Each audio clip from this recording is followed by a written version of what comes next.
चलो,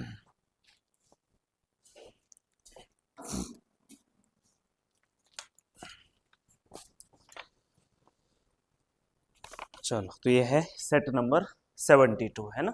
चलो, तो आज है सैटरडे, और जैसे सैटरडे के लिए हमारी स्ट्रैटेजी कैसे रहती है, कैसे रहती है, थोड़ा सा पेपर कैसा बनाया जाए, है ना।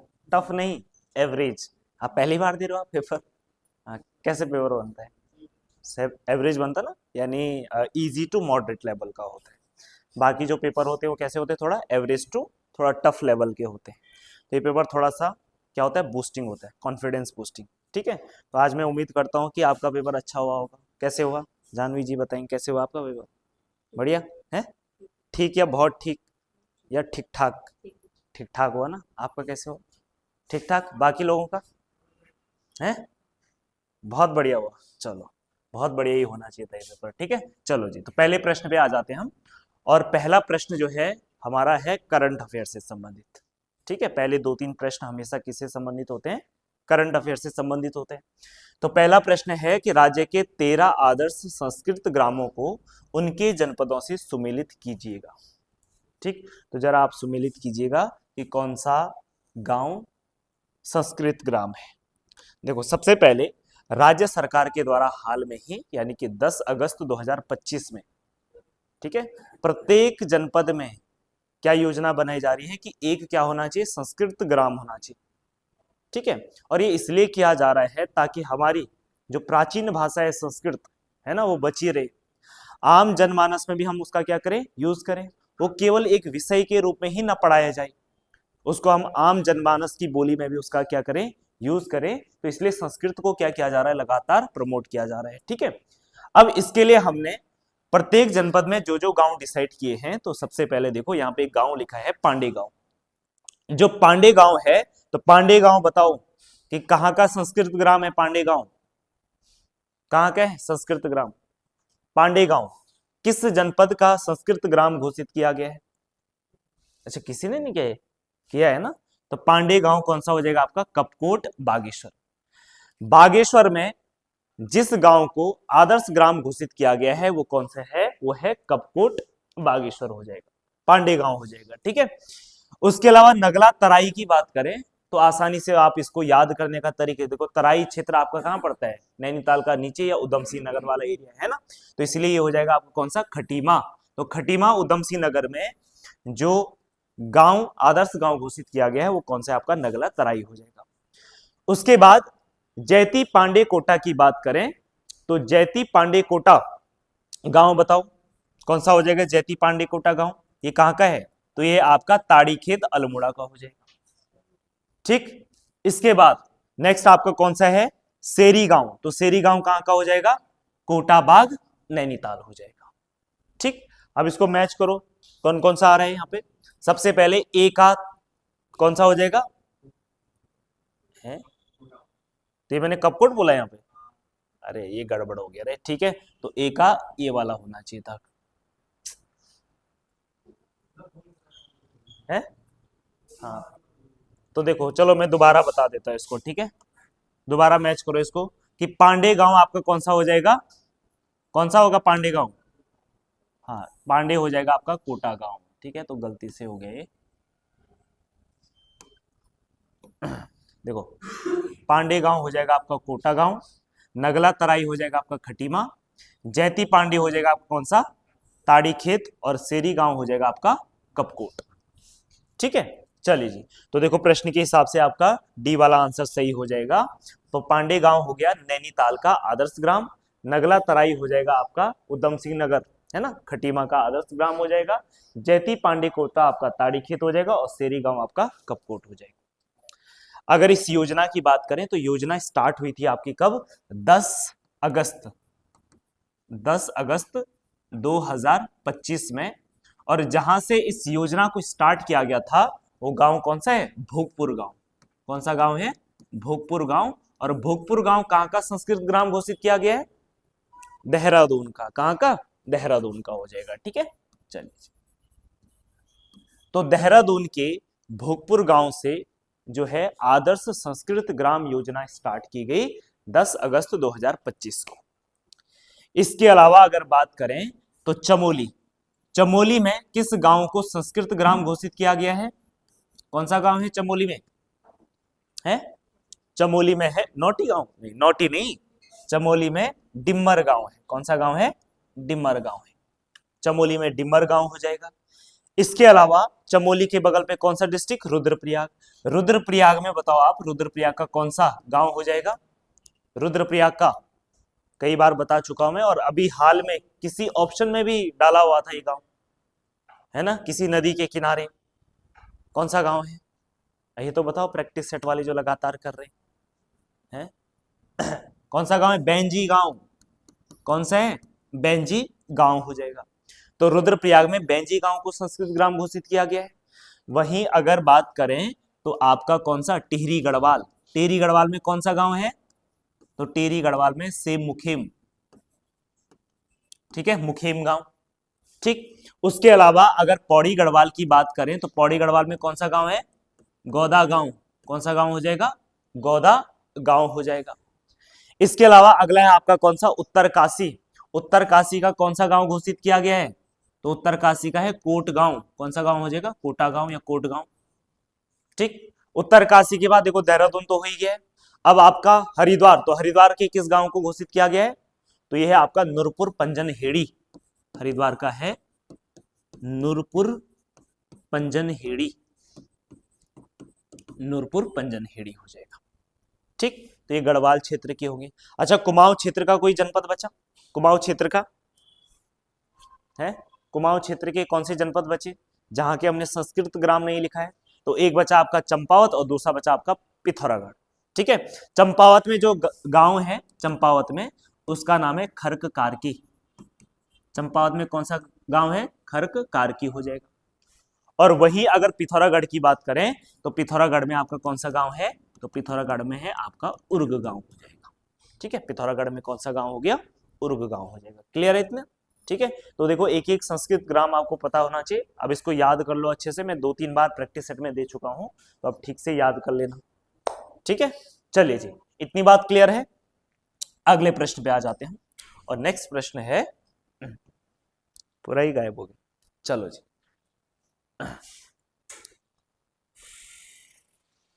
ठीक, गुड मॉर्निंग। अब वो लगा दो, दरवाजा लगा दो। ठीक, चलिए अगले प्रश्न पे आ जाओ, और नेक्स्ट प्रश्न है 50वीं राष्ट्रीय जूनियर कबड्डी चैंपियनशिप का आयोजन कहाँ किया जाएगा, या कहाँ किया गया? तो कहाँ किया गया है? हरिद्वार में किया गया है। ठीक है, तो देखो जो 50वां राष्ट्रीय जूनियर कबड्डी चैंपियनशिप है, इसका आयोजन कहाँ किया गया है? हरिद्वार में किया गया है। और हरिद्वार के जिस स्टेडियम में किया गया, कौन सा स्टेडियम? हरिद्वार में कौन सा स्टेडियम आपने सुना है? बताओ, है हरिद्वार में कौन सा स्टेडियम है? रोशनाबाद स्टेडियम। कौन सा है? रोशनाबाद स्टेडियम हो जाएगा। रोशनाबाद स्टेडियम,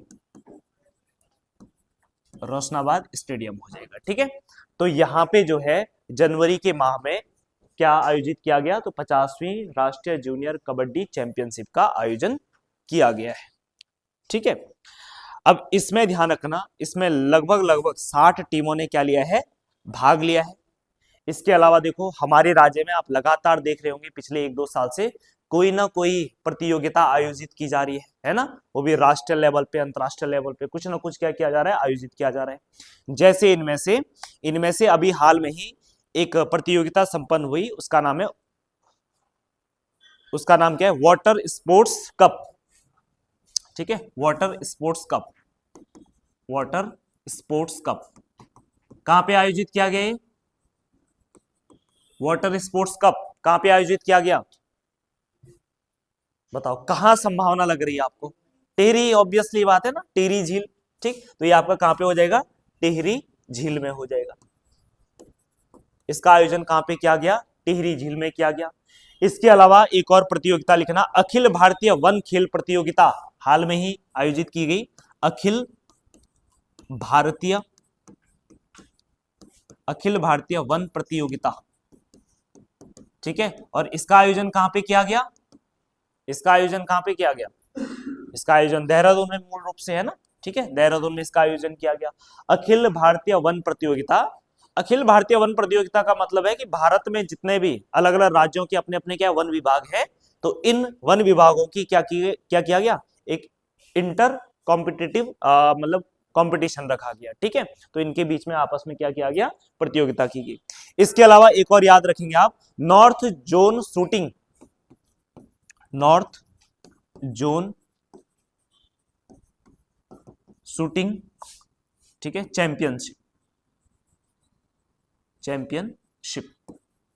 तो ध्यान रखना इसका आयोजन भी देहरादून में ही किया गया, और जहां पे किया गया उसका नाम था त्रिशूल शूटिंग रेंज, शूटिंग रेंज में जो है इसका आयोजन किया गया, ठीक है। त्रिशूल शूटिंग रेंज देहरादून में इसका क्या किया गया, आयोजन किया गया। इसके अलावा और बताओ कोई प्रतियोगिता जो राष्ट्रीय स्तर की हो और उसका आयोजन जो है हमारे उत्तराखंड में किया गया हो, बताओ और कौन सी प्रतियोगिता है?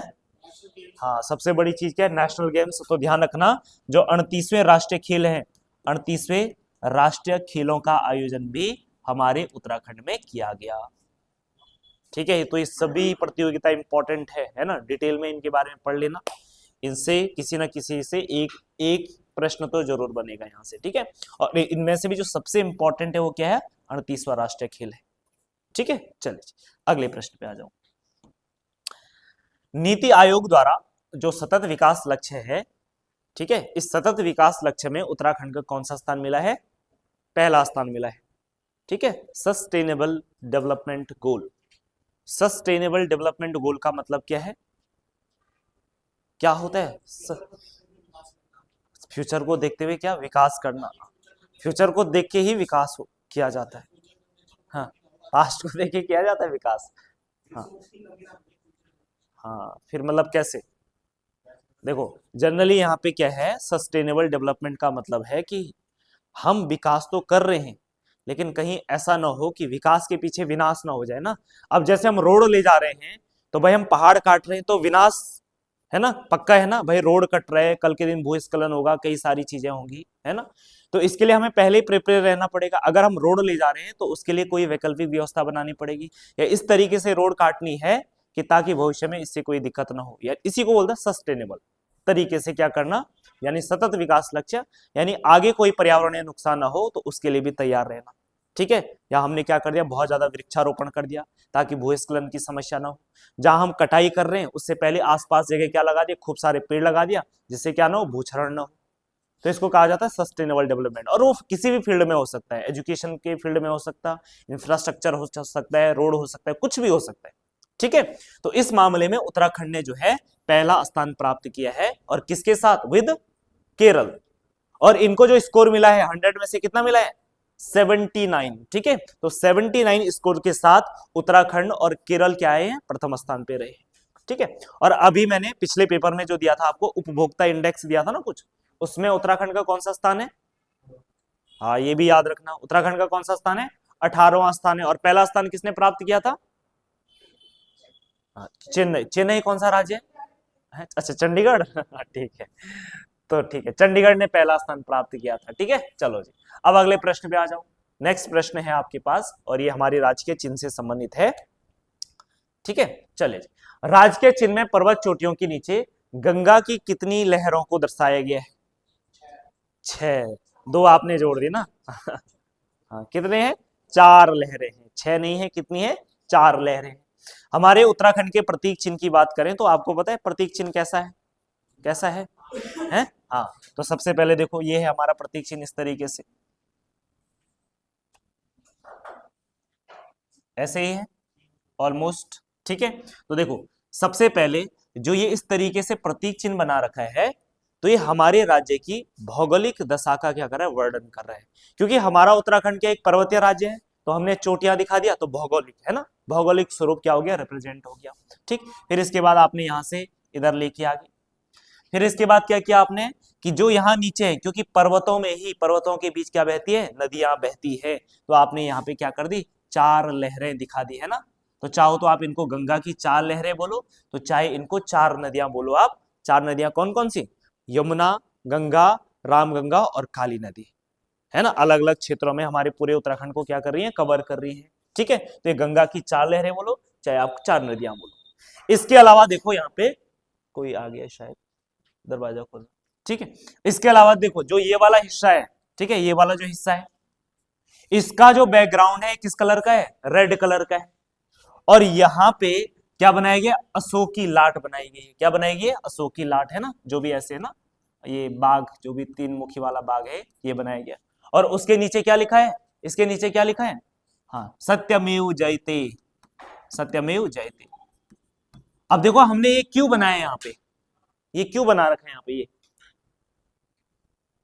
ये बीच में जो अशोक की लाट और सत्यमेव जयते, ये क्यों बनाया हमने यहाँ पे, है, हाँ, अरे क्योंकि हमारे राष्ट्र को रिप्रेजेंट करता है ना, क्योंकि भारत का राष्ट्रीय चिन्ह क्या है, अशोक की लाट है, यही तो है भारत का राष्ट्रीय चिन्ह। तो उसको भी हमने अपने उसमें क्या कर दिया है, रिप्रेजेंट कर दिया है। तो देखो भारत भी आ गया, ठीक है, हमारी ज्योग्राफी भी आ गई है। ठीक, इसके अलावा जो इसका बैकग्राउंड करा हुआ है वो क्या है, लाल रंग का है। और ये लाल रंग का इसलिए किया गया है क्योंकि हमारे राज्य को बनाने में कई लोगों ने क्या दिए है, अपना शहादत दी है, शहीद हुए हैं कई लोग, है ना। तो उनके बलिदान को क्या करता है, ये रिप्रेजेंट करता है। ठीक है, तो क्या लिखोगे, ये बलिदान को क्या करता है, रिप्रेजेंट करता है। इसके अलावा देखो ये नदी है ना, इसका जो ये बैकग्राउंड है, ये वाला जो इलाका है, ये किस कलर का है, तो ये सफेद रंग का। कैसा है, सफेद रंग का। हमारे उत्तराखंड क्या है, एक शांति प्रिय राज्य है ना, लड़ाई झगड़े में ज्यादा विश्वास नहीं रखते हैं, शांत रहते हैं, मृदु स्वभाव के रहते हैं। हंस भी रहे हो खुद, है ना, ऐसा तो है नहीं, पर मृदु स्वभाव के तो होते हैं ना। अभी आप कभी यूपी वगैरह नहीं गए ना, कहीं और जगह नहीं गए, तब आपको डिफरेंस पता चलेगा कि सच में यहाँ के लोग तो बहुत ही भोले हैं, या बहुत ही क्या है, मृदु स्वभाव के हैं, शांत स्वभाव के हैं। तो यानी कि हमारा उत्तराखंड क्या है, शांत स्वभाव का है, शांति क्या करता है, पसंद करता है। तो इसलिए आपका क्या हो जाएगा, सफेद किसका प्रतीक होता है, शांति का प्रतीक है। ठीक है, किसका प्रतीक है, शांति का प्रतीक है। और इसके नीचे यहाँ पे लिखा है उत्तराखंड राज्य। क्या लिखा है, उत्तराखंड राज्य लिखा है यहाँ पे। और उत्तराखंड जो राज्य लिखा है ये किस रंग में लिखा है, काले रंग में। काला क्यों लिखेंगे रे, है, हाँ, ब्लू रंग में, है ना, नीले रंग में लिखा गया। और नदियां भी किस रंग में दिखाई गई है, ब्लू रंग में दिखाई गई है। ठीक है, चलो जी, तो ये हमारे राज्य का प्रतीक चिन्ह है।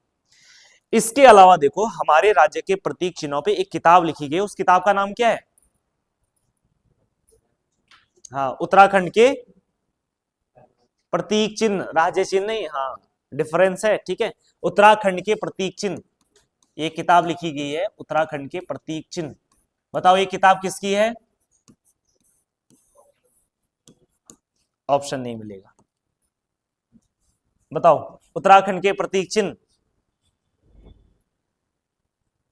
किसने लिखी है, जगमोहन सिंह रौतेला या जगमोहन रौतेला, जगमोहन रौतेला के द्वारा यह किताब लिखी गई है उत्तराखंड के प्रतीक चिन्ह, ये भी याद रखना है। इसके अलावा अगर आपसे प्रश्न ये पूछा जाए कि उत्तराखंड के प्रतीक चिन्ह कब निर्धारित किए गए, किस साल निर्धारित किए गए उत्तराखंड के प्रतीक चिन्ह, है, हाँ, ठीक है, तो क्या लिखोगे आप, 2001 में। ठीक है, प्रतीक चिन्ह का निर्धारण, प्रतीक चिन्ह का निर्धारण, प्रतीक चिन्ह का जो निर्धारण किया गया वो क्या किया गया आपका, 2001 में किया गया। ठीक है, तो उत्तराखंड के प्रतीक चिन्हों का निर्धारण आपका क्या किया गया, 2001 में किया गया। इतनी बात याद रखोगे। बाकी प्रतीक चिन्ह क्या क्या आपको पता ही है ना, राज्य का राज्य वृक्ष, राज्य पुष्प, है ना, 50 बार क्या हो चुका है, ये चीजें हो चुकी है। ठीक है, चलो जी, अब अगले प्रश्न पे आ जाओ। नेक्स्ट प्रश्न है आपको, सूची 1 को सूची 2 से सुमेलित कीजिए, और यहाँ पे तहसील को संबंधित जनपद से आपको क्या करना है, इसका मिलान करना है। सबसे पहले बताओ सल्ट, सल्ट कहाँ है, तो सल्ट कहाँ है आपका, अल्मोड़ा में है। ठीक है, सल्ट एक हिस्टोरिकल प्लेस है, और सल्ट को क्या कहा गया है, हाँ, कहाँ का, बारदोली, कुमाऊं का बारदोली भी कहा गया है। जब इतिहास पढ़ेंगे तो वहां पे डिटेल में देखेंगे। लैंसडाउन, लैंसडाउन कहाँ है, पौड़ी में हो जाएगा, है ना। ठीक है, उखीमठ, हाँ, उखीमठ तो हम कई बार चर्चा कर चुके हैं ना, किसका शीतकालीन आवास, केदारनाथ का शीतकालीन आवास, और मदमेश्वर भगवान का शीतकालीन आवास। कौन से नंबर के हैं, दूसरे नंबर के। ठीक है, चलिए, इसके अलावा अच्छा मंदिर कौन सा है, ओंकारेश्वर मंदिर हो जाएगा। खटीमा की बात करें तो खटीमा कहाँ है, तो ये आपका उधम सिंह नगर में हो जाएगा। मिलाओ, ए का 3 और बी का 4, ए का 3 बी का 4, सी में मिल रहा है, अच्छा इधर भी मिल रहा है, ओखीमठ 1, ठीक है, तो ए वाला ऑप्शन आपका क्या हो जाएगा, करेक्ट हो जाएगा। अगला प्रश्न, राज्य विधानसभा के निर्वाचन का संचालन करता है, तो राज्य विधानसभा के निर्वाचन का संचालन कौन करता है बताओ। हाँ, इलेक्शन कमीशन ऑफ इंडिया या स्टेट इलेक्शन कमीशन। हाँ, election commission of India. Generally आपने न्यूज में भी सुना होगा कि जैसे अभी बिहार में चुनाव हो रहे थे ना, तो आपने सुना होगा कि है ना, भारत का जो निर्वाचन आयोग है वो क्या करा, उसने डेट क्या कर दी है, फिक्स कर दी है। तो राज्यों के विधान मंडलों का चुनाव करना ये किसका दायित्व है, यह है इलेक्शन कमीशन ऑफ इंडिया। अच्छा एक चीज बताओ मुझे, ठीक है, एक चीज मुझे ये बताओ कि इलेक्शन कमीशन ऑफ इंडिया को ये जिम्मेदारी क्यों दी गई है, राज्य निर्वाचन आयोग को क्यों नहीं दिया। अलग अलग राज्यों का क्या, हमारा राज्य है, हमारा निर्वाचन आयोग करेगा, उत्तर प्रदेश का उत्तर प्रदेश वाला करेगा, खर्चा तो उधर भी हो ही रहा ना, खर्चा वाला तो सिस्टम है ही नहीं, एक साथ थोड़ा ना हो रहे सबके चुनाव, हर स्टेट के अलग अलग चुनाव होते हैं। हाँ तो रूल्स क्यों बनाया होगा, ये तो पूछ रहा मैं, है ना, ऐसा क्यों। ऐसा भी तो ऐसा भी तो हो सकता है कि हमारे स्टेट का इलेक्शन हमारा ही स्टेट करवाएं, उत्तर प्रदेश वालों का उत्तर प्रदेश इलेक्शन कमीशन करा दे, क्योंकि ये राज्य का विषय है।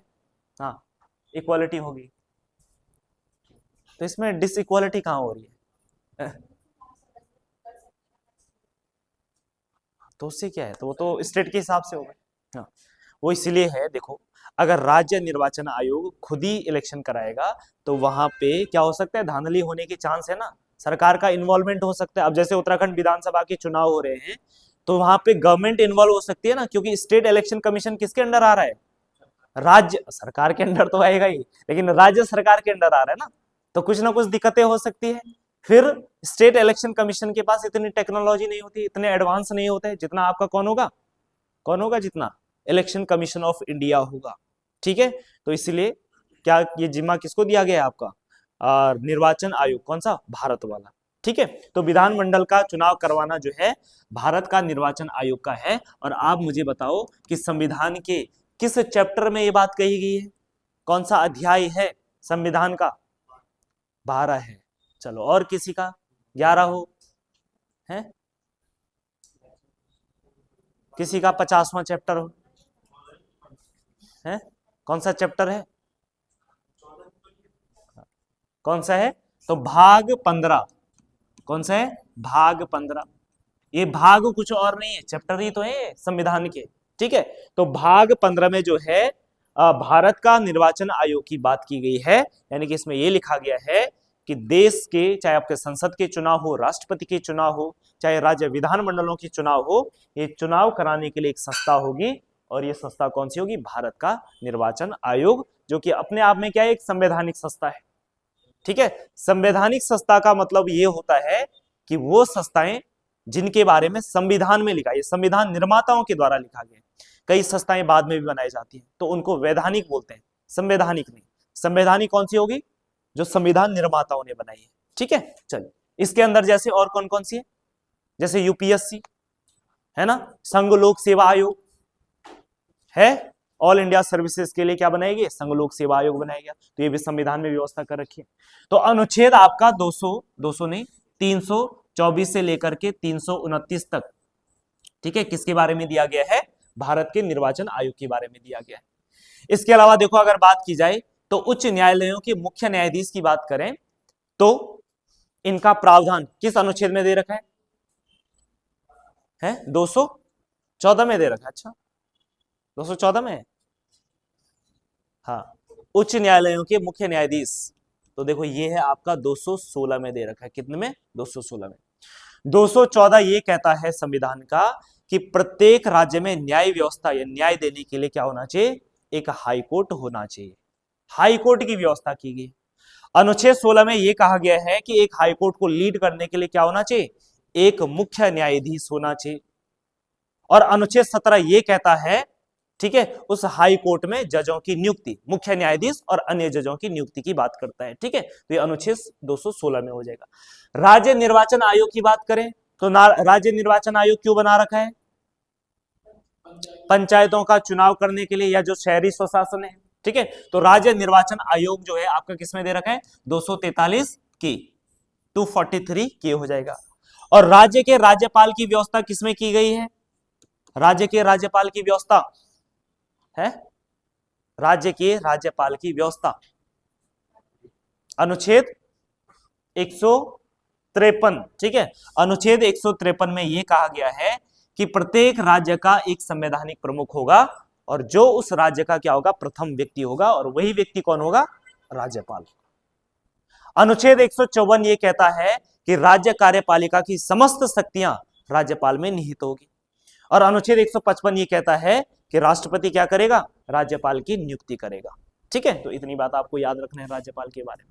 तो अनुच्छेद 153 राज्यपाल की व्यवस्था, 154 ठीक है, कार्यपालिका शक्ति किसमें होगी, हाँ, कार्यपालिका शक्ति जो है राज्यपाल में निहित होगी, ठीक है। और 155 किसकी बात करता है, तो ये इसकी नियुक्ति की बात करता है, ठीक है। अब राज्यपाल वाली बात आ गई है, तो हाल में ही राज्यपाल से एक रिसेंट डेवलपमेंट हुई है, और डेवलपमेंट क्या हुई है कि जनरली राज्यों में जो राजभवन हुआ करते थे, यानी कि जहां राज्यपाल का ऑफिस होता है या उसका निवास होता है, तो जनरली अभी तक उनको क्या कहा जाता था, राजभवन कहा जाता था, है ना। अभी केंद्र सरकार ने हाल में ही क्या किया है, इसका नाम चेंज करने में डिसीजन लिया है। और क्या डिसीजन लिया है कि अब राजभवन नहीं, उसका नाम क्या होगा, लोक भवन।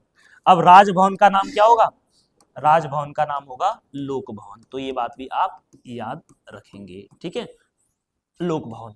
और वहीं केंद्रीय सचिवालय का नाम, केंद्रीय सचिवालय जो भारत की सर्वोच्च है ना अधिकारियों की जो बड़ी संस्था है, हाँ हाँ, उसका नाम क्या होगा, कर्तव्य पथ नहीं भवन, कर्तव्य भवन हो जाएगा, ठीक है। कर्तव्य पथ तो वो है ना जिसे राजपथ बोलते थे पहले, ठीक है। तो केंद्रीय सचिवालय का नाम होगा कर्तव्य भवन होगा, ठीक है। पीएमओ ऑफिस का नाम क्या होगा, सेवा तीर्थ होगा, ठीक। तो ये बात आपको याद। चलो जी, अगला प्रश्न आ जाओ। नेक्स्ट प्रश्न है, सिर पर लोटों की श्रृंखला सरकार का रख कर उसमें आग जलाकर किया जाने वाला नृत्य निम्नलिखित में से कौन सा है। तो बताओ कौन सा है, तो ये बहुत आसान प्रश्न है आपका, कौन सा हो जाएगा, लोटा नृत्य हो जाएगा। लोटे नृत्य में क्या किया जाता है, लोटों को सिर पे रखा जाता है, ठीक है। फिर उसके बाद विभिन्न प्रकार के क्या दिखाए जाते हैं, कर्तव्य दिखाए जाते हैं, नृत्य किया जाता है, ठीक है। चलिए जी, इसके अलावा देखो बैर गीत की बात करें तो बैर गीत कहाँ पे गाए जाते हैं, कहाँ गाए जाते हैं बैर गीत, कहाँ गाए जाते हैं, कितना आसान है बैर गीत। बैर नृत्य ये आपका कुमाऊं क्षेत्र में गाए जाने वाले तर्क प्रधान गीत है, भूल गए आप, है ना, जहां पे है ना वादियों के बीच में क्या होता है, कंपटीशन होता है, और इस कंपटीशन में जो व्यक्ति जीत जाता है उसको क्या बोलते हैं, बैरिया कहा जाता है, ठीक है। तो एक प्रकार का क्या है, तर्क प्रधान गीत है। बाकी नृत्यों में बात करें तो नृत्य हमारे पास कई सारे हैं, जैसे एक नृत्य है हारोल नृत्य। बताओ हारोल नृत्य कहाँ पे होता है, हाँ, जौनसार में होता है। और हारोल नृत्य में एक वाद्य यंत्र आवश्यक रूप से बजाया जाता है, उसको क्या बोलते हैं, रामतुला वाद्य यंत्र बोलते हैं। हारुल के अलावा अगला एक नृत्य होता है नाटी। नाटी कहाँ पे होता है, ये भी जौनसार में होता है। इसके अलावा एक और नृत्य होता है तांदी, तांदी नृत्य। तांदी नृत्य कहाँ पे होता है, रवाई जौनपुर क्षेत्र में, ठीक है। इसके अलावा छोपती, छोपती कहाँ पे होता है, छोपती नृत्य है गढ़वाल में, है ना, कहाँ, भूटिया में होता है, नहीं, हाँ, कुमाऊं या जौनसार कोई तो होगा ही, फिर कोई एक है ना, पर जो ऑप्शन थे उसमें भी नहीं है ना। छोपती कहाँ होता है, रवाई जौनपुर, रवाई जौनपुर क्षेत्र में। इसके अलावा एक और बताओ, बुढ़ियात नृत्य, बुढ़ियात कहाँ होता है, जौनसार में होता है, ठीक है। इसके अलावा रासो नृत्य, हाँ, उत्तरकाशी, कौन सा क्षेत्र, टकनौर क्षेत्र, उत्तरकाशी का टकनौर क्षेत्र हो जाएगा, ठीक है। चलो जी, तो ये कुछ नृत्य है। इसके अलावा अगर आप और कौन सा नृत्य हो जाएगा, चांचरी, चांचरी कहाँ होता है, हाँ, कुमाऊं और गढ़वाल का मध्य वाला इलाका, ठीक है, चांचरी नृत्य। बागेश्वर और आपका थराली देवाल जो विकास खंड है, ठीक है, उसके आसपास। उसके अलावा चांचरी के बाद आपका झोड़ा, झोड़ा कहाँ होता है? झोड़ा कुमाऊं में होता है, और इसको एक और नाम से भी जाना जाता है? बताओ क्या बोलते हैं इसको? ढुसका नृत्य। क्या कहा जाता है? ढुसका भी कहा जाता है मुंशियारी क्षेत्र में। झोड़ा, और एक होता है झोड़ा। झोड़ा क्या होता है? हाँ। झोड़ा क्या होता है? झोड़ा है? कहां से गिर गया? वो तो झड़ गया हो गया। लकड़ी को क्या बोलते हैं आपके यहाँ पे? सूखी लकड़ी को है क्या बोलते हैं? लाखड़ा। लाखड़ा, कहीं कहीं झोड़ा भी कहा जाता है। ठीक है, हाँ ठीक है, उसको लाखड़ा या कहीं कहीं झोड़ा भी कहते हैं। ठीक, चलो इसके अलावा ये ढुसका नृत्य हो गया। ठीक, अच्छा झोड़ा जो नृत्य होता है ये स्पेशली कब किया जाता है? हाँ सब उत्तरायणी में ही होगा, है ना? हाँ ठीक बोल रहे हैं, उत्तरायणी में ही होता है, माघ के महीने होता है। ठीक, चलो जी, तो ये आपके कुछ नृत्य थे। अच्छा एक बताओ आप, और कौन सा है? झुमेलो नृत्य। झुमेलो नृत्य कहाँ होता है? गढ़वाल में होता है। थड़िया नृत्य कहाँ होता है? रणभूत कहाँ होता है? हाँ हाँ, कहाँ होता है? टेरी में होता है ना? हाँ, टेरी वालों पे ही हो सकता है ना? ठीक है रणभूत हो गया। ठीक, ठीक है, चलिए जी आगे। इसके अलावा, थड़िया के अलावा और आपका कोई नृत्य बचा? नहीं बचे ना? चलो सारे नृत्य हो गए। चलो जी, अब देखो आगे आ जाते हैं, अगले प्रश्न पे आ जाते हैं। जंगल में बैठकर गाया है, जंगल बैठकर, क्या लिखा है? मिस्टेक होगी। जंगल में बैठकर, अच्छा बांझ बुरांस काफल एवं, है ना? जंगल में, अच्छा ऐसा होना था इसने, जंगल में बांझ बुरांस काफल एवं चीड़ देवदार के पेड़ के नीचे बैठकर गाया जाने वाला बाजूबंद नृत्य गीत को अन्य किस नाम से जाना जाता है? हाँ, इसको दूड़ा नृत्य गीत के रूप में जाना जाता है। अच्छा पहली बात तो ये बताओ कि जो आपका बाजूबंद गीत होता है ये कहाँ पे होता है? हाँ, रवाई जौनपुर क्षेत्र में होता है। ठीक है, बाजूबंद गीत हो जाएगा। ठीक, चलिए अब इसके अलावा चौफला गीत बताओ। चौफला है, चौफला गढ़वाल में होता है। और चौफला के बारे में और क्या क्या खास बात जानते हैं आप? बताओ। है, हाँ पार्वती जी ने शिव जी के लिए किया था। और चार क्या होते हैं? रस होते हैं। कौन सा? सुबह बिस्किट, हाँ चाय में पिए, है ना? एक चाय वाला, सुबह सुबह वाला।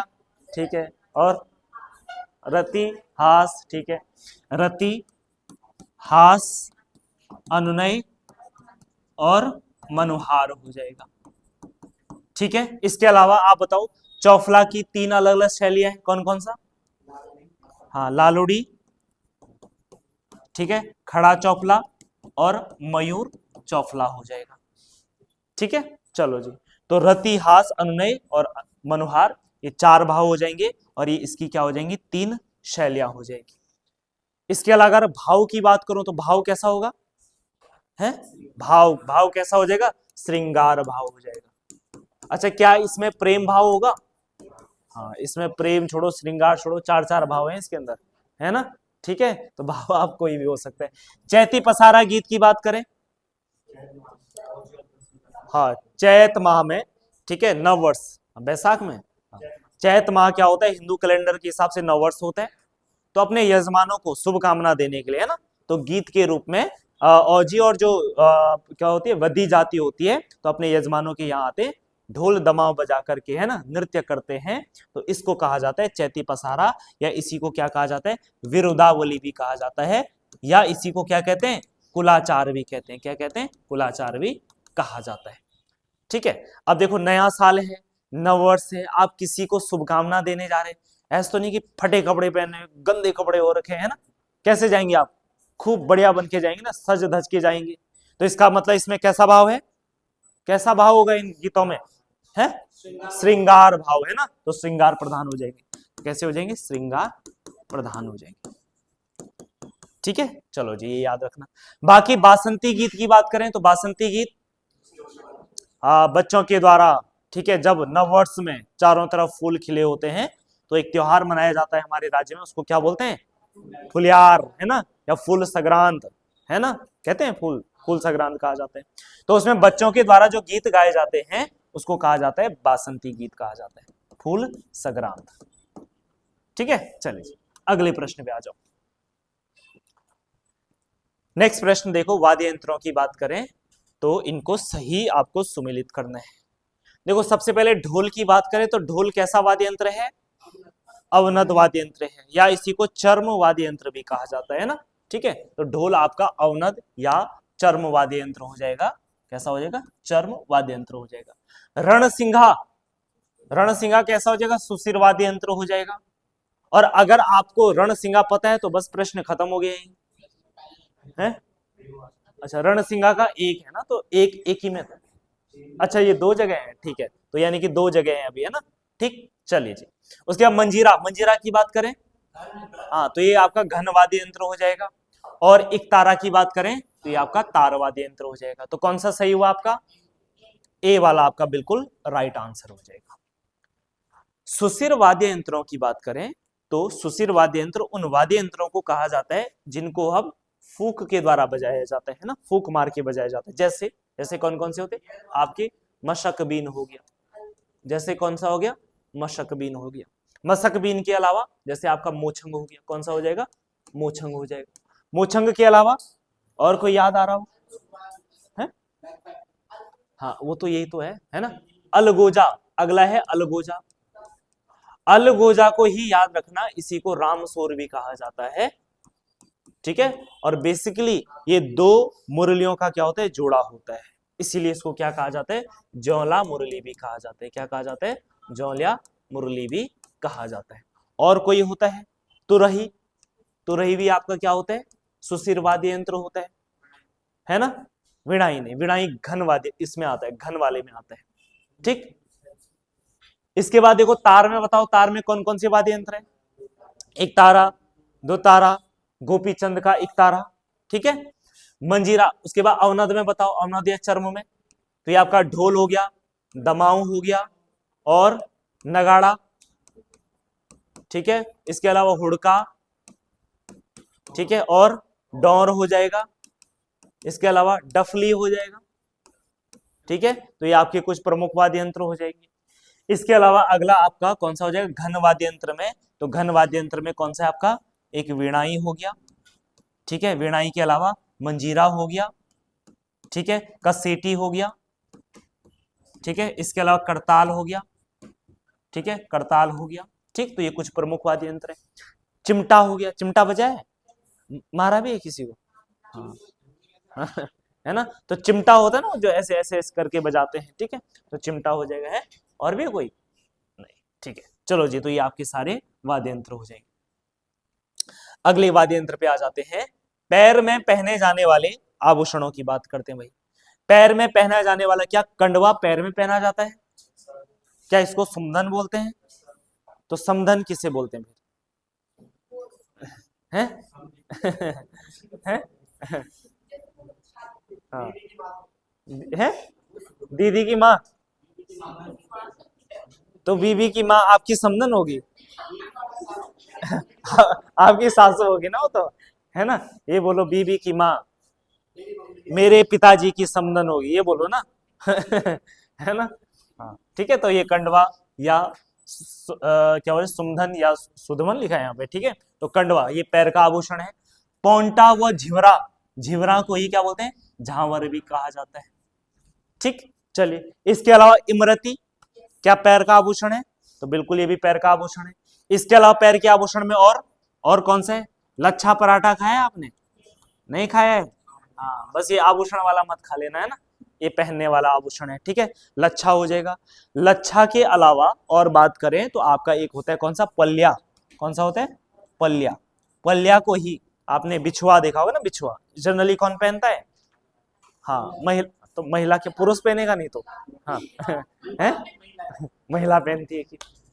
ठीक है, विवाहित महिलाओं के द्वारा बिछुआ पहना जाता है। ठीक है, या इसी को बिछुआ कहा जाता है। इसके अलावा बिछुआ इसलिए बोलते हैं क्योंकि बिच्छू की तरह होता है ना, बिच्छू भी ऐसे ही होता है। इसके अलावा पलिया हो गया, बिछुआ हो गया, लच्छा हो गया, और एक आपका कौन सा होता है, अमीरती तार। कौन सा होता है, अमीरती तार हो जाएगा। तो ये कुछ प्रमुख आभूषण है जो लगभग लगभग राज्य की सभी महिलाएं पांव में पहनते हैं। इसके अलावा एक जनजाति जिसका थोड़ा कल्चर थोड़ा सा हट करके है, वो है हमारी जोहारी जनजाति। ठीक है, जोहारी जनजाति में कुछ आभूषण आपको अलग से देखने को मिलेंगे। जैसे पांव के आभूषणों की बात करें तो जैसे एक होता है कौन, पुलिया। क्या होता है, पुलिया। एक हो गया आपका पुलिया, जोहारी जनजाति के द्वारा पांव में पहना जाता है। एक होता है पैजाम।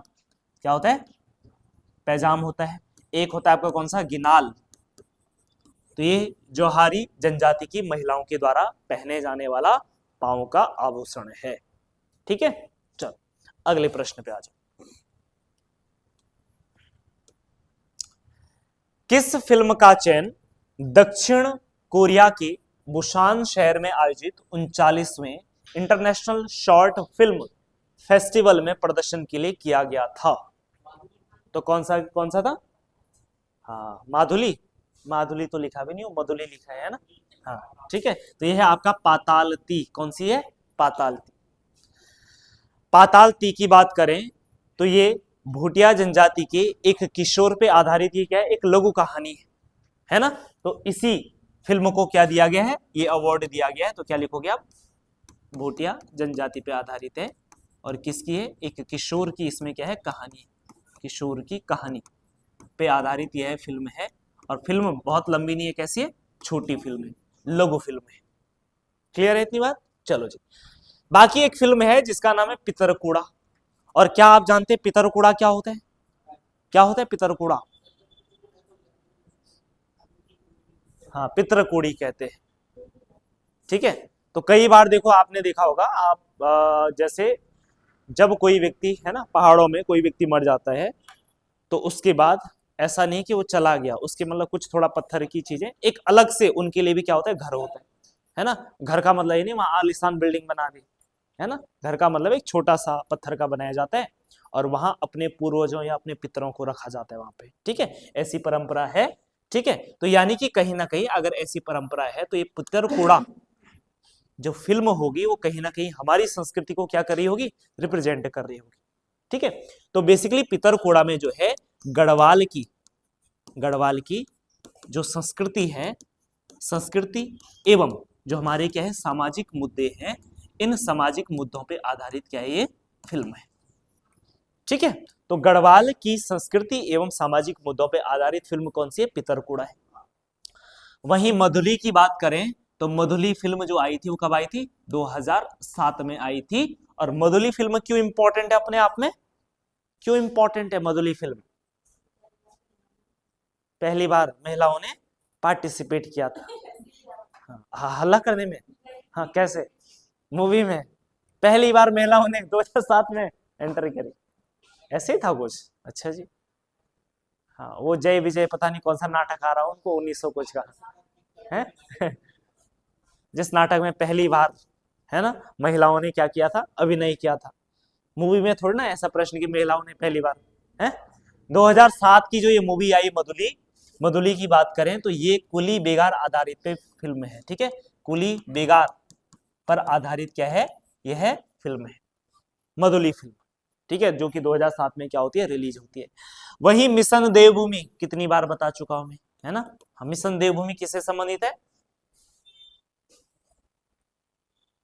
किससे संबंधित?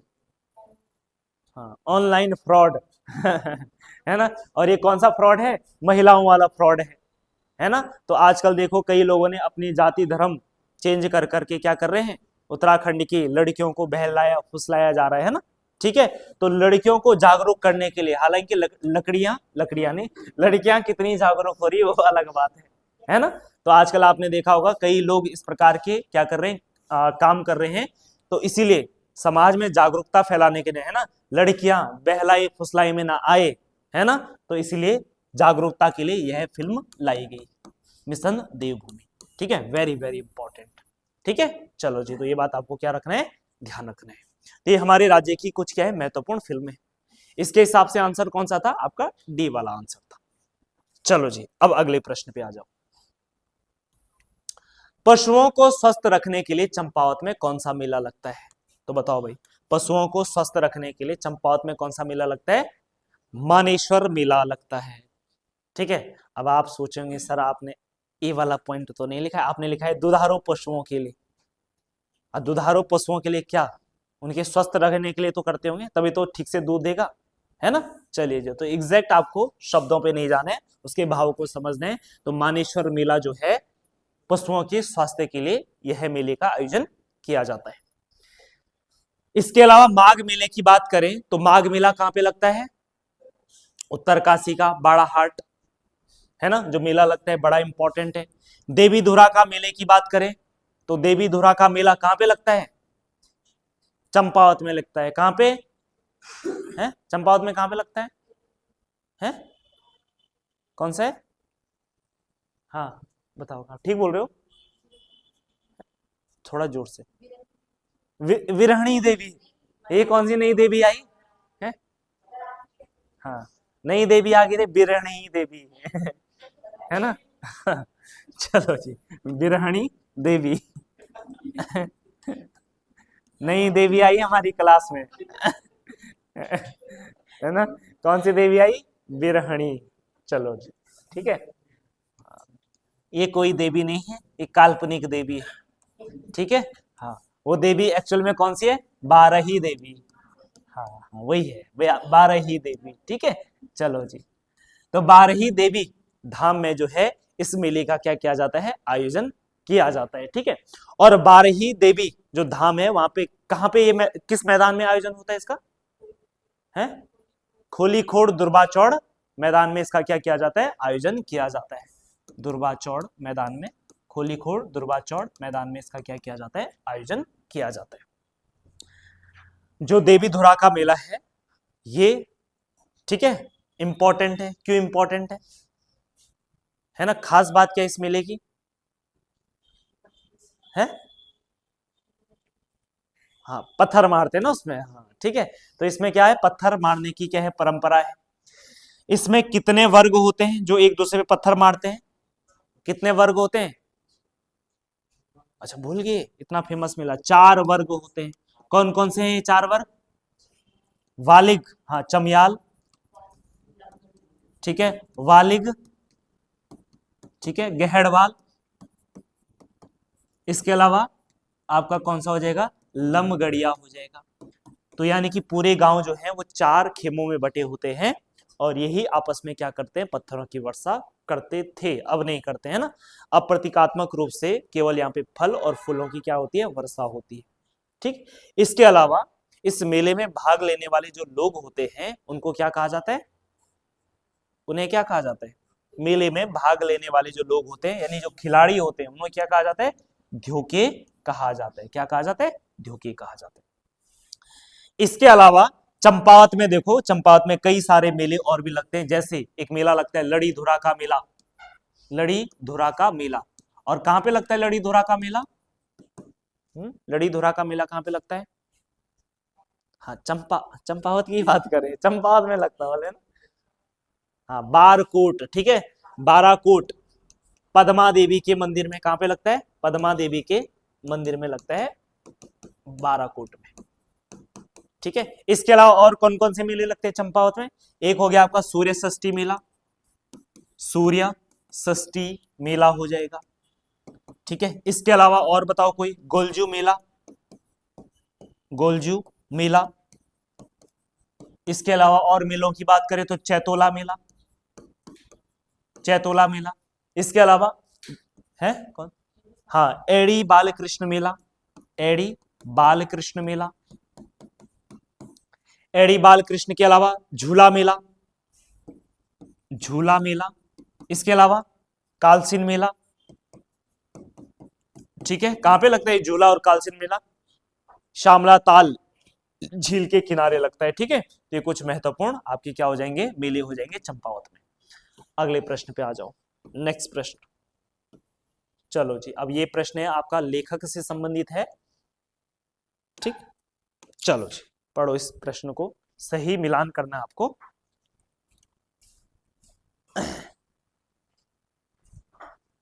चलो सबसे पहले मुझे बताओ, पीताम्बर दत्त बर्थवाल, ठीक है, पीताम्बर दत्त बर्तवाल की बात करें तो क्या इनकी रचना है रूपक, रहस्य, गद्य, सौरभ? है तो बिल्कुल है, यानी कि ये सही मिलान हो रखा है। ठीक है, नहीं है ठीक है। सुमित्रा नंदन पंत, युगांत युगवाणी, स्वर्ण धूलि उतरा, कितनी बार बता चुका हूं मैं क्लास में, है ना। हिमांशु जोशी, समय साक्षी है ना। कगार की आग, छाया मत छूना, कितने सारे हैं। और वहीं भगवती चरण निर्वाही, क्या राति विला और विस्कन्या। अब चाहे आपको पता है नहीं है, आंसर यही है। अगर ये तीन पता है तब, है ना, नहीं पता तो फिर पता ही नहीं चलेगा ना। राति विला और विष कन्या की बात करें तो यह रचना किसकी है? तो यह सुरेंद्र मोहन पाठक की है। किसकी है? सुरेंद्र मोहन पाठक। सुरेंद्र मोहन पाठक की क्या है ये रचना है। ठीक। बाकी अगर हम सुमित्रा नंदन पंत की बात करें तो सुमित्रा नंदन पंत जी को साहित्य अकादमी पुरस्कार मिला था। कब मिला था? है साहित्य अकादमी पुरस्कार कब मिला? हाँ, कब मिला? 1965 में, 61 में। अच्छा, एक साल जोड़ दिया आपने। हाँ, 1960 में कला और बूढ़ा चांद के लिए अवार्ड मिला। ये कैसे भूल सकते हैं आप? ये तो भूलना भी नहीं है। ये भूलना मतलब पाप लगेगा आपको सीधा सीधा। ग्रुप सी वालों का, आयोग वालों का पाप लग जाएगा सीधा अगर ये भूला तो। इतना महत्वपूर्ण प्रश्न है, सुमित्रा नंदन से तो कुछ भी स्किप नहीं करना है आपको। ठीक है। 1960 में जो है आपका कला एवं बूढ़ा चांद, कला एवं बूढ़ा चांद के लिए साहित्य अकादमी पुरस्कार मिलता है। साल 1961 में इनको क्या मिलता है पद्मश्री या पद्म भूषण मिलता है। क्या मिलता है? भूषण था या श्री था? पद्मश्री। तो इसको थोड़ा चेक कर लेना। ठीक है, चलो जी। और 1968 में कौन सा मिला? ज्ञानपीठ पुरस्कार। किसके लिए मिला? चिदंबरा के लिए मिला। किसके लिए मिला? चिदंबरा के लिए मिला। ये याद रखना है। ठीक, चलो जी। इसके अलावा अगर मैं आपसे पूछूं कि जैसे एक रचना है पोस्टमैन, ये किसकी रचना है? हाँ, कमेंट करेंगे ऑनलाइन वाले। पोस्टमैन, जो जो मैं बता रहा हूं वो आप कमेंट करेंगे। पोस्टमैन ये किसकी रचना है?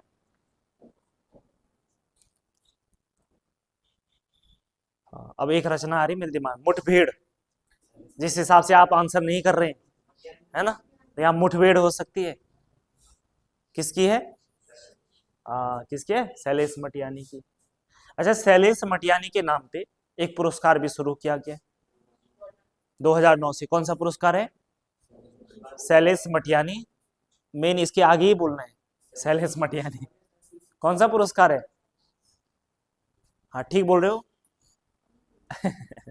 हाँ, ठीक है, कौन सा पुरस्कार है? हाँ, जब ठीक बोले तब मैं नहीं बोल रही हूँ, है ना। ठीक बोला था अभी। शैलेश मटियानी, मुझे लगा सच में ठीक बोला। साहित्य बल शैक्षणिक, है ना। शैलेश मटियानी राज्य शैक्षिक पुरस्कार, इसकी शुरुआत 2009 से होती है। ठीक है, चलो आगे बढ़ते हैं और अगले प्रश्न पे आ जाते हैं हम। और अगला प्रश्न है हमारे पास, कॉर्बेट फॉल्स किस जनपद में स्थित है? तो बहुत आसान प्रश्न है, किसमें है? कॉर्बेट फॉल कहाँ है? इसमें भी कंफ्यूज हो गए, कहाँ है? ये ऋषिकेश में है। चलो जी, कहाँ है आपका? अरे नैनीताल में, और कहाँ होगा? देखो, इतना बेसिक प्रश्न में भी इंसान कंफ्यूज हो जाता ना, जबकि सबको पता है ना। कॉर्बेट राष्ट्रीय उद्यान कहाँ है? हाँ, 2 जनपदों में है, पर मुख्य रूप क्या सुनते हैं आप? नैनीताल ना, मेन मेन जिसे हम किसे मानते हैं? नैनीताल। वो तो पौड़ी अब सुन रहे होंगे आप, जब आपने क्लास में पढ़ा, नहीं तो नॉर्मली आपको नैनीताल ही लगता होगा ना, है। ठीक है, चलो जी। तो नैनीताल की बात करें तो देखो ये नैनीताल में है। चमोली में अगर हम वाटरफॉल की बात करें तो चमोली में कौन कौन से हैं बताओ? एक है चमोली में आपका, कौन सा? वसुधारा। ये है वसुधारा। और वसुधारा जलप्रपात की खास बात यह है कि यह राज्य की सबसे ऊंचाई पर स्थित झरना है। सबसे ऊंचा झरना नहीं, क्या कहा मैंने? सबसे ऊंचाई, हाइट पे, सबसे ज्यादा हाइट पे। वहीं राज्य का सबसे ऊंचा झरना कौन सा है? कौन सा है? यह है विरथी। सबसे ऊंचा झरना आ जाएगा तो विरथी हो जाएगा, और सबसे ऊंचाई पर आ जाएगा तो आपका वसुधारा हो जाएगा। अंतर है दोनों प्रश्नों में, ठीक है।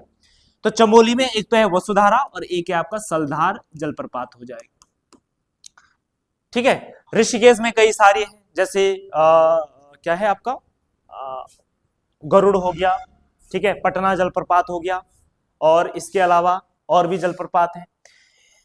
बाकी आपका अगर पिथौरागढ़ में बात करें तो पिथौरागढ़ में कौन कौन सा जलप्रपात है? पिथौरागढ़ में देखो विरथी तो है ही, उसके अलावा भेलछड़ा और जौरूथा, इसके अलावा गुरना, उसके अलावा गराऊं, और है कोई मुंशियारी जलप्रपात भी है, पर चलो ये नाम से तो है ना कर ही लोगे। मुंशियारी का है आपका पिथौरागढ़ में हो जाएगा। तो ये कुछ महत्वपूर्ण जलप्रपात हो जाएंगे। अगला प्रश्न आ जाओ, निम्न में से कौन सा सुमेलित नहीं है? अच्छा, क्या एक हथिया नौला क्या चंपावत में है? क्या एक हथिया नौला क्या चंपावत में है या नहीं है? अरे बिल्कुल है। कहाँ है? लोहा घाट के आसपास। कहाँ है? लोहा घाट के आसपास है। जानवी नौला कहाँ है? जानवी, जानवी नौला कहाँ है? बोले मैं तो यहीं पर हूं, है ना। जानवी नौला कहाँ है? तो जानवी नौला आपका कहाँ है? ये भी आपका पिथौरागढ़ में है, और पिथौरागढ़ में जिस स्थान पे मिल जाएगा आपको, ये गंगोली हाट के आसपास मिल जाएगा आपको, गंगोली हाट। चिलिया नौला, चिलिया नौला कहाँ है? तो चिलिया नौला भी आपका कहां पर है? अल्मोड़ा में है, और ये आपके रानीखेत के आसपास मिल जाएगा। और देखो अब तीनों तो मिलान हो ही रखे, तो यानी कि गलत आपका यही वाला है। शुनरा कोट का नौला की बात करें तो भाई शुनरा कोट का नौला कहाँ है? तो यह है आपका अल्मोड़ा में है, न कि बागेश्वर में, ठीक है। कहां पर है? अल्मोड़ा में। तो शुनरा कोट का जो नौला हो जाएगा ये आपका अल्मोड़ा में हो जाएगा, जो कि सोमेश्वर वाले इलाके में पड़ता है, ठीक है। कहां पड़ता है? सोमेश्वर। सोमेश्वर गांव नहीं, एक विकास खंड टाइप का है, तो सोमेश्वर के आसपास यह है नौला पड़ जाता है। चलो जी अगले प्रश्न पे आ जाते हैं। भगीरथी नदी की सहायक नदियां बताओ जरा। भगीरथी नदी की सहायक नदियां, क्या रुद्र गंगा और जाड़ गंगा है? तो बिल्कुल है भाई, ये भी बात बिल्कुल सही है। मिलुल गंगा और सिया गंगा भगीरथी की सहायक है या नहीं? हाँ, कंफ्यूज हो रहा है ना। हाँ, है। सिया गंगा, झाला नहीं सुना आपने, ठीक है। केदार गंगा है। कहां पे मिलती है केदार गंगा? भगीरथी में कहां पे मिलती है केदार गंगा? हाँ, रुद्रप्रयाग में मिलती है। कहां मिलती है? गंगोत्री में मिलती है। कहां पे? बहुत बढ़िया आंसर। कहां पे मिलती है? गंगोत्री में मिलती है, ठीक है। चलो जी, तो ये आपका कौन सा हो जाएगा? हाँ, कहां हो जाएगा? सभी हो जाएगा। तो उपयुक्त क्या हो जाएंगे आपके? सभी सही आंसर हो जाएंगे, ठीक। चलिए अगला प्रश्न,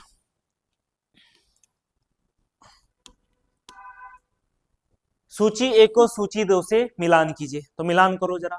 सबसे पहले देखो गौरा देवी, गौरा देवी का संबंध किससे है? चिपको आंदोलन। कब हुआ चिपको आंदोलन? हाँ, कब हुआ? 26 मार्च 1970 आगे 4 में हुआ, ठीक है। 1974 में हुआ था।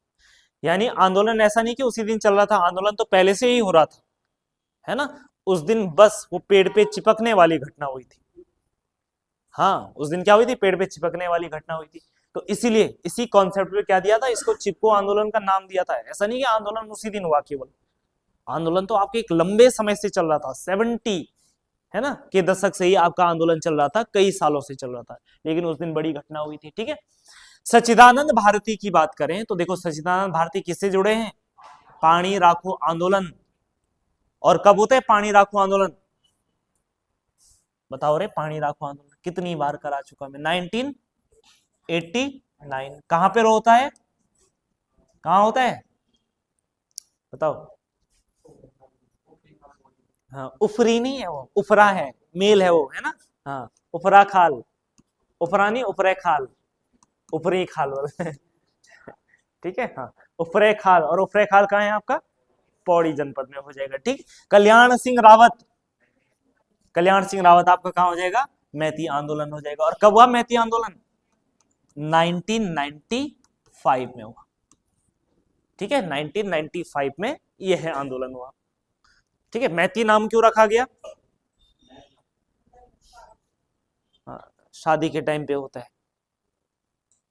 ठीक है, चलो हाँ हाँ बताओ, मैती नाम क्यों रखा? हाँ, मैथ में लगाते हैं क्योंकि ये अविवाहित महिलाओं के द्वारा या लड़कियों के द्वारा क्या किया जाता है, ठीक है, इस संगठन के द्वारा इसका क्या किया जाता है, यह आंदोलन, मतलब इनके द्वारा वृक्षारोपण किया जाता है। ठीक है, चलो जी। सुरेश भाई कहाँ गए हमारे, हैं घर चले गए, चलो ठीक है। सुरेश भाई की बात करें तो सुरेश भाई हमारे किससे संबंधित है? रक्षा सूत्र से संबंधित हो जाएंगे ना। और रक्षा सूत्र आंदोलन कब हुआ? 1994 में। और कहां पे होता है? टिहरी में। कहां पर? भिलंगना क्षेत्र में, भिलंगना घाटी में हो जाएगा। ठीक, अब बताओ, मैच करो इनको। एक का दो, दो का एक, एक का दो, दो का एक, केवल एक में ही है ना, बस ए आंसर हो जाएगा आपका। ठीक है, चलो जी, बाकी कई सारे आंदोलन हम बार बार देख चुके हैं। अगला प्रश्न, उत्तराखंड में बनने वाले किस रोप को भारत तथा विश्व में सर्वाधिक ऊंचाई पर स्थित रोपवे कहा जाएगा? तो कौन सा है आपका? हाँ, कहा जा रहा है।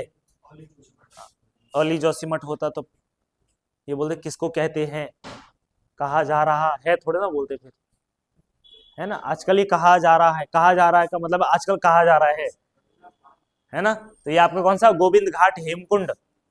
ठीक है, B is the right answer, Govind Ghat Hemkund, क्योंकि यहाँ पे क्या किया जा रहा है? निर्माण किया जा रहा है। ठीक है, यहाँ पे रोपवे का निर्माण किया जा रहा है। हाँ ठीक, ये ध्यान रखना है। इसके अलावा एक और रोपवे का निर्माण और हो रहा है, गौरीकुंड केदारनाथ रोपवे का भी निर्माण किया जा रहा है। और बेसिकली जो रोपवे निर्माण का जो ये कार्य है, ये किस योजना के तहत किया जा रहा है? चार धाम। चार धाम तो रोड चौड़ीकरण वाला है ना। वो तो वही है। हाँ, जो रोपवे का निर्माण किया जा रहा है तो किस योजना के तहत किया जा रहा है इनको? तो भारत सरकार के द्वारा हिमालयी क्षेत्रों में एक योजना चलाई जा रही है। ठीक है, और वो बेहतर कनेक्टिविटी के लिए, और उस योजना का नाम है पर्वतमाला योजना। कौन सा है? पर्वतमाला योजना। इस योजना के तहत जो है इन रोपवे का क्या किया जा रहा है? निर्माण किया जा रहा है। और जब आपका ये गोविंद घाट हेमकुंड वाला बन जाएगा तो ये हमारे राज्य का ही क्या, विश्व का सबसे ऊंचाई पर स्थित रोपवे हो जाएगा। ठीक, चलो अगला प्रश्न,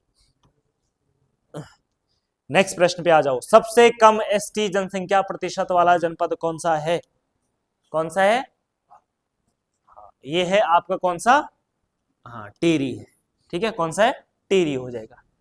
टिहरी में बात करें तो टिहरी में सबसे कम प्रतिशत है, जनसंख्या नहीं बोला मैंने, ध्यान रखना, प्रतिशत अलग चीज है, जनसंख्या अलग चीज है। सबसे कम अगर एसटी आता है तो सबसे कम एसटी आपके कहां पर है? तो ये आपके रुद्रप्रयाग। जनसंख्या है, नंबर में सबसे कम कहां पर है? रुद्रप्रयाग में। तो मैं यहीं पे लिख देता हूं, देखो प्रतिशत में बात करें तो सबसे ज्यादा आपके कहां पर है? ये है उधम सिंह नगर में। ठीक है, ये तो आप आंख बंद करके भी कर सकते हैं ना अगर प्रश्न आ गया, क्योंकि उधम सिंह नगर में थारू रहते हैं, बोक्सा रहते हैं, तो सबसे ज्यादा प्रतिशत में भी यही हो जाएगा। दूसरी बात अगर बात करें तो सबसे कम प्रतिशत में बात करें तो ये कौन सा है आपका? टिहरी गढ़वाल। ठीक, वहीं अगर बात करें तो नॉर्मल जनसंख्या में, जनसंख्या में बात करें तो सबसे ज्यादा जनसंख्या कहां होगी? एससी की, एसटी की, वो उधम सिंह नगर में ही होगी, है ना, उधम सिंह नगर में। और वहीं सबसे कम जनसंख्या तो ये है आपका रुद्रप्रयाग में। ठीक है, तो रुद्रप्रयाग में लगभग 300 कुछ आपके क्या हो जाएंगे? एसटी हो जाएंगे। ठीक है, चलो इसके अलावा देखो, वहीं देखो यहाँ पे एसटी की बात हो रही है तो यहीं से हम एससी की भी बात कर लेते हैं। राज्य में एससी का सर्वाधिक प्रतिशत कहां पर है? राज्य में एससी का सर्वाधिक प्रतिशत कहां पर है? कहां पर है? तो ये आपका प्रतिशत की बात कर रहा हूं मैं, ये है बागेश्वर में। कहां पर है? बागेश्वर में, लगभग 27% के आसपास है। वहीं सबसे कम की बात करें तो सबसे कम जो है आपका कहां पर है? देहरादून में है, और ये लगभग 13%, मैं एग्जैक्ट नहीं लिख रहा हूं, लगभग 13% के आसपास। ठीक, वहीं अगर जनसंख्या की बात करें तो राज्य में सर्वाधिक जनसंख्या, ठीक है, कौन से जनपद में? तो अब आएगा आपका हरिद्वार आ जाएगा। अब क्या जाएगा? हरिद्वार आ जाएगा। ठीक है, हरिद्वार ठीक। और अगर कम की बात करें तो कम कहां हो जाएगा, देहरादून नहीं, चंपावत। ठीक है, तो कम में कहां हो जाएगा आपका, चंपावत हो जाएगा। हाँ ठीक है, ठीक है, कम कहां हो जाएगा आपका, चंपावत। ठीक, तो ये दोनों फैक्ट्स आपके याद होने चाहिए, एससी और एसटी का। ठीक है, चलो जी अगला प्रश्न आ जाओ। उत्तराखंड में शासन करने वाली ऐसी शक्ति जिनकी जानकारियां सिक्कों से प्राप्त होती है और महाभारत में भी उनका वर्णन मिलता है, वह शक्ति कौन सी है? तो कौन सी है वो, कुड़िंद है ना। कुड़िंद एक ऐसी राजनीतिक शक्ति है जिसकी जानकारी हमें केवल और केवल किससे मिलती है, उनके सिक्कों से भी मिलती है, कुड़िंद कॉइन्स जिसे बोलते हैं। कुड़िंद कॉइन्स की ही बात करें तो जो कुड़िंद कॉइन्स हैं आपके, इसी पे एक किताब भी लिखी गई है ना, और उस किताब का नाम क्या है, हाँ ठीक है, उस किताब का नाम क्या है, मॉर्फोलॉजी ऑफ कुड़िंद कॉइन्स। किसके द्वारा लिखी गई है, बताओ किसके द्वारा, हाँ ठीक कह रहे हो, एमपी जोशी के द्वारा। किसके द्वारा लिखी गई है, एमपी जोशी के द्वारा लिखी। ठीक, इंपॉर्टेंट किताब है। अगला प्रश्न, पौरव शासन के समय भाग निम्न में से क्या था, क्या कहलाता था, तो भाग भाई भूमिकर ही हुआ करता था।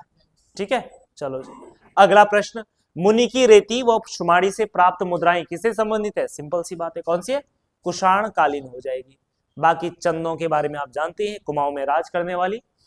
मुगल जानते हैं, जानते हैं ना मुगल, हाँ कौन थे मुगल हैं, हाँ मुगलों ने कब राज किया, कब से लेकर कब तक, ठीक चलो। परमार, परमार कहाँ राज करते थे, हाँ ठीक है, तो हम भी फरमार ही है ना हाँ चंद है या कोई हाँ कौन है चंद हाँ एक मिक्सचर है हाँ चंद और फरमारों का है। चलो जी, निम्न में से किस व्यक्ति ने कार्तिकेय और राजाओं के लिए कत्यूरी शब्द का प्रयोग किया, तो देखो एटकिंसन ने सबसे पहले, देखो एटकिंसन ने ही कार्तिकेयपुर के राजाओं को कत्यूरी शब्द का यूज किया था, और तब से एक प्रचलन आ गया था, हर कोई इस क्षेत्र में राज करने वाले लोगों को क्या बोलते थे, कत्यूरी कहते थे।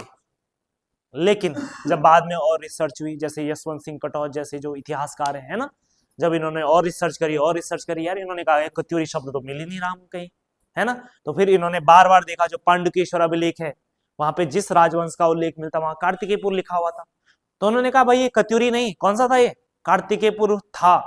हो सकता है कि बाद में यही शाखा कहां शिफ्ट हुई होगी, बाद में बागेश्वर में कत्यूर घाटी में शिफ्ट हुई होगी, तो तभी इसी की क्या माना जाता है, कत्यूर घाटी वाली एक ब्रांच माना जाता है।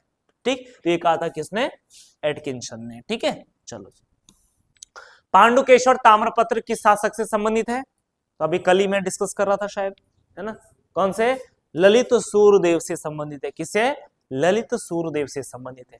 और ललित सूर्यदेव की बारे में हमने परसों भी चर्चा करी थी, क्या चर्चा करी थी, ललित सूर्यदेव के बारे में कुछ तो था ना, हाँ ये क्लास वाले बताएंगे, क्लास वालों ने पढ़ा परसों। अब बाकी लोगों ने तो पढ़ा ही है पहले।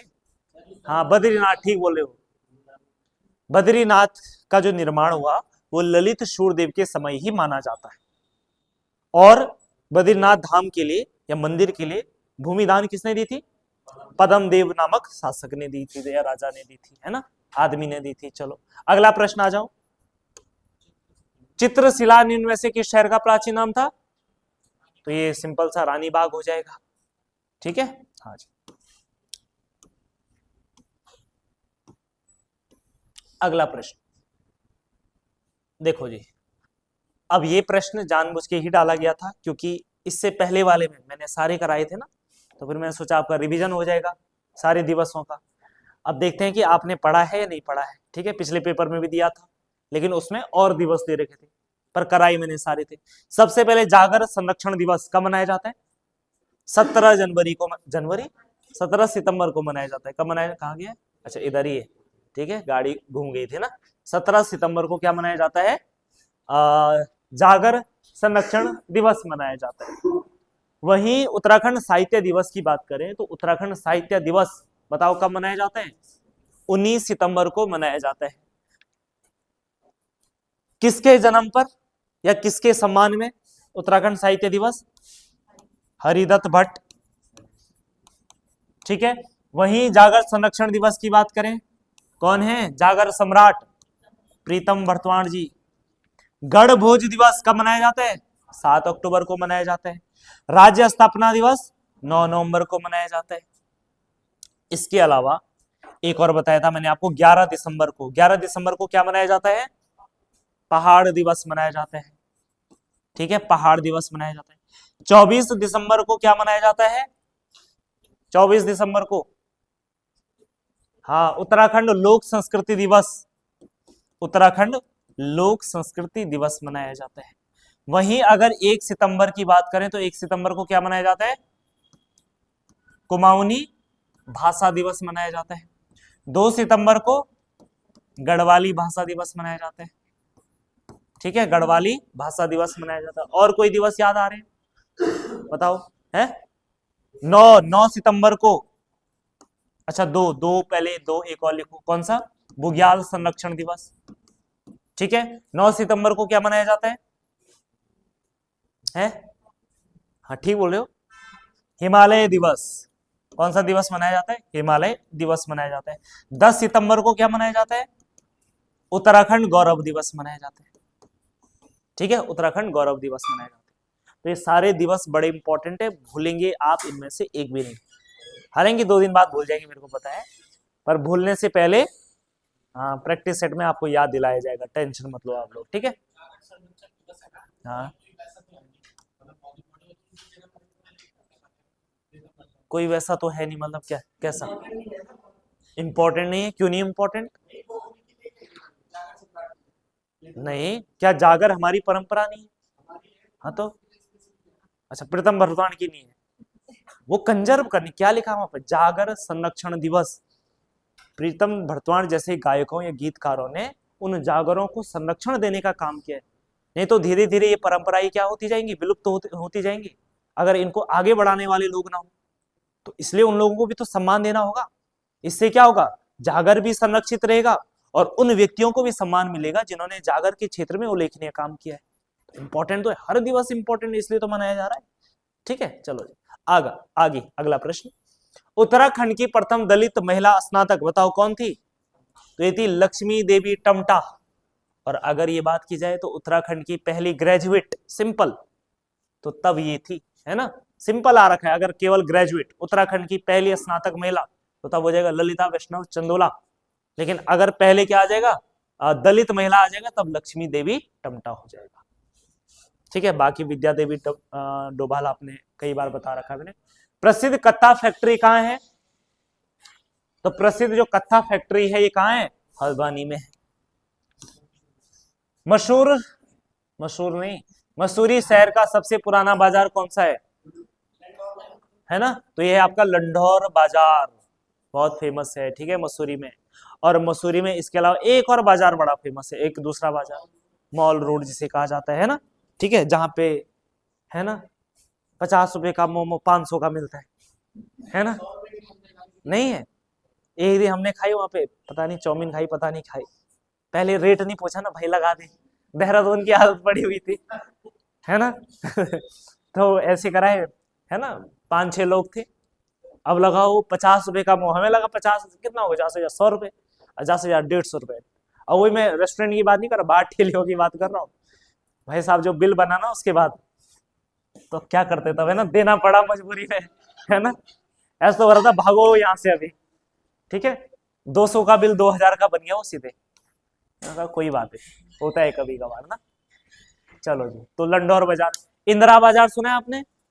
इंदिरा मार्केट, कपड़े भी खरीदे होंगे ना आपने, है ना। हाँ, तो शुरुआती में जो कॉलेज वाला टाइम होता है ना, सब लोग इंदिरा मार्केट में जाते हैं।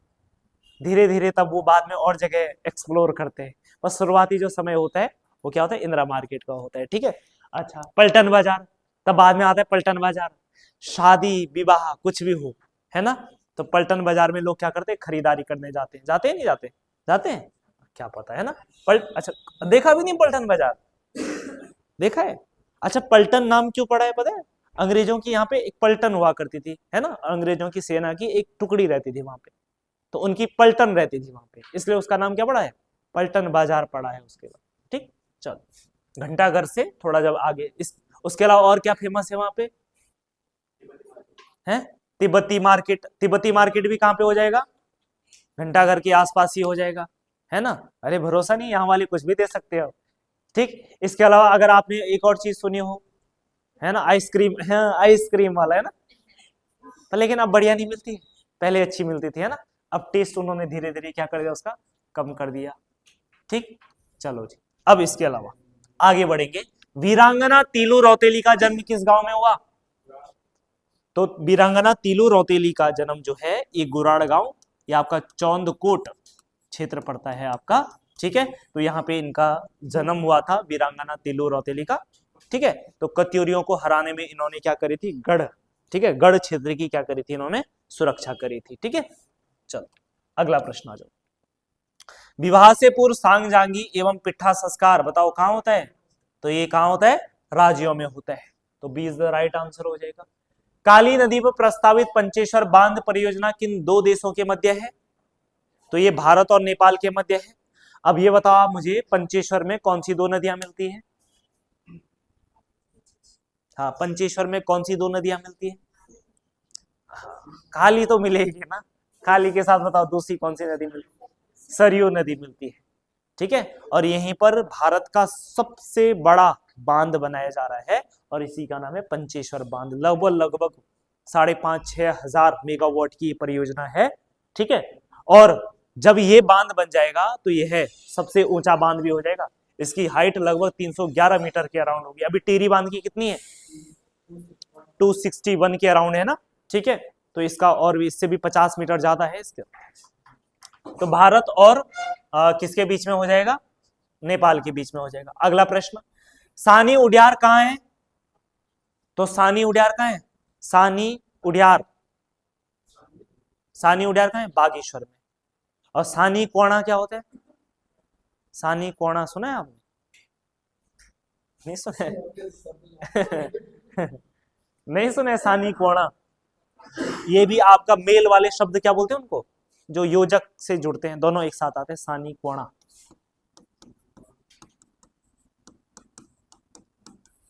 सुना है ऐसा? नहीं सुना है? हाँ, ये बता रहे, कोणा मतलब कोना, ठीक है, और बस इतना ही है। पहले के टाइम पे जब आपके क्या होते थे, पुराने वाले जो घर होते थे ना, तो पुराने वाले घरों में लोग जैसे जो संदूक संदूक होता था उसको क्या बोलते हैं? संदूक को क्या बोलते थे? बक्सा नहीं, बक्सा तो हिंदी है। संदूक जो होता था उसको क्या बोलते थे? कोठार, कोठार, कोठार बोलते थे ना। तो जो कोठार होता था, कोठार में क्या रखा? अनाज रखने के लिए होता था, है ना। तो उसी कोठार के पीछे जैसे कई बार बहुत गंदगी होती थी, दुनिया भर का वो, कभी चूहे ने वहां वो ले जा रखा है ना, सारा वो खा करके भूसा वूसा ही कर रखा है। तो जो पीछे वाला जो इलाका होता था ना, वो बहुत ही वैसे होता था, है ना, उसी को बोलते हैं सानी कोणा कहा जाता है उस एरिया को। ठीक है, हाँ, अब नहीं मिलते ना सानी कोणा, अब कहाँ मिलेंगे? अब तो लोग ऐसे दिन रात टाइल्स घिस रहे हैं ना, तो अब कहाँ मिलेगा? ठीक है, लेकिन पहले के टाइम पे जब अनाज नॉर्मल, है ना, जीवन था, तो उस टाइम पे उसको बोला सानी कोणा कहा जाता है। अभी भी है पर अब परिवर्तन है ना। हाँ, ठीक है, चलो जी, सानी उडियार हो गया। टाइगर फॉल एवं शिखर फॉल कहाँ है? ये देहरादून में। टाइगर फॉल, शिखर फॉल, मौसी फॉल, द्विगु फॉल, है ना। ठीक है, हाँ, बट्टा नहीं, भट्टा फॉल, ये सारे फॉल कहाँ मिल जाएंगे आपको? देहरादून में मिल जाएंगे। Hardy fall. चलो जी, लातूधुरा, टोपीडुंगा, मारचोक, बाराहोती, है ना, ये किन जिलों के मध्य है? तो चमोली और पिथौरागढ़ के बीच में है, पिछली बार भी बताया था आपको। ठीक है, चलो जी, बताओ यहाँ कौन कौन से दर है? अब आप लोग ही बताएंगे, जो पिथौरागढ़ और तिब्बत को जोड़ते हैं, बताओ। हाँ, एक तो, एक भी नहीं आया है, सीधे लिपुलेख ना सबसे। हाँ, जयंती कौन सी? ऊंटा एवं जयंती, ऊंटा एवं जयंती। उसके अलावा लंपिया धुरा, और कौन सा है? रालम है, लमलंग, हाँ ठीक है जी। और बताओ इधर बागेश्वर के साथ कौन सा है ट्रेल पास। अच्छा बाग चंपावत के साथ कौन सा, चंपावत पूछ रहा था लास्ट बार, और बागेश्वर तो इधर है ना। हाँ तो बागेश्वर के साथ कौन सा है, ट्रेल पास, और बाकी ये चार जो दर्रे यहाँ पे दे रखे हैं ये चमोली के साथ हो जाएंगे। ठीक है, अगला प्रश्न, प्राचीन काल में कत्यूर घाटी से संबंधित स्थल कौन सा था, बैजनाथ था। ठीक है, ए वाला आंसर हो जाएगा। कत्यूरियों की राजधानी कत्यूर घाटी से ही कहा जाता था, बैजनाथ को कहा जाता था। ठीक है, अगला प्रश्न, कपकोट कहाँ है, कौन से जनपद में कपकोट, बागेश्वर में ही है ना। अगला प्रश्न, बेटुली धार नामक स्थान कहाँ है बेटुली धार, तो बेटुली धार है मुंशियारी में, कहाँ है, मुंशियारी में स्थित है। पर्यावरण सुरक्षा को बढ़ाने हेतु मेरा पेड़ मेरा धन योजना की शुरुआत कब हुई, तो ये हुई थी 2014 में हुई थी। ठीक है, चलो, राज्य वित्त आयोग के प्रथम अध्यक्ष कौन थे, ये तो सभी को पता है, आर के धर। ठीक है, अब आप कमेंट ये करेंगे ऑनलाइन वाले, वर्तमान में राज्य वित्त आयोग के अध्यक्ष कौन है। ठीक है, हाँ वर्तमान में कौन है ये आप कमेंट करके बताएंगे। ऐसा लोक चित्र जिसे घर के आंगन या दीवारों पर विभिन्न रंगों से चित्रित किया जाता है उसे क्या बोलते हैं, हाँ उसे ऐपण भी कहा जाता है, अल्पना भी कहा जाता है। ठीक है, तो ए और बी आपके दोनों सही हो जाएंगे, ए और बी दोनों क्या हो जाएंगे आपके, सही हो जाएंगे। ठीक है, चलो जी, तो इसके साथ आपका सेट नंबर 72 आपका क्या हो गया है, समाप्त तो हो जाता है। कौन सा, उत्तराखंड वाला सेक्शन, बाकी दूसरा सेक्शन है ना हमेशा की तरह, ठीक है, पार्ट 2 में आ जाएगा। चलिए चलिए